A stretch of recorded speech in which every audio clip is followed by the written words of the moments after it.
ভারত বাংলাদেশের ওপর চাপ সৃষ্টির নতুন কৌশল হিসেবে পুশিন শুরু করেছে।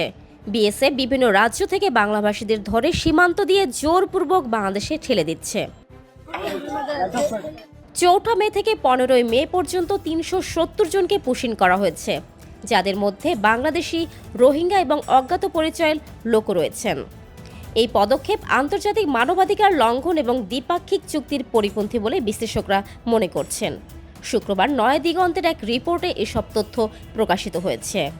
এতে আরও বলা হয়েছে, বিজিবি জানিয়েছে কিছু রোহিঙ্গা যারা ভারতে ইউএনএইচসিআরে নিবন্ধিত ছিল তাদেরও বাংলাদেশে ঢুকিয়ে দেওয়া হয়েছে। ভারত সরকার এই পদক্ষেপকে ফেরত পাঠানো বলে দাবি করলেও বিশ্লেষকদের মতে এটা সুপরিকল্পিতভাবে রাজনৈতিক চাপ তৈরির কৌশল।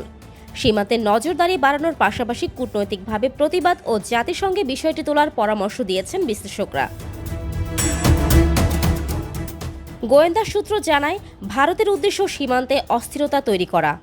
আটকরা বলছে, তাদের চোখ বেঁধে দূরবর্তী অঞ্চল থেকে এনে নির্জন সীমান্তে ফেলে দেওয়া হয়েছে। বিজিবি আটক ব্যক্তিদের জিজ্ঞাসাবাদ করছে এবং নিরাপত্তা নিশ্চিত করছে। বিশ্লেষকরা বলছেন, এই ধরনের পদক্ষেপ বন্ধে আন্তর্জাতিক চাপ সৃষ্টি এবং বৈধ প্রক্রিয়ায় ফেরত পাঠানো জরুরি।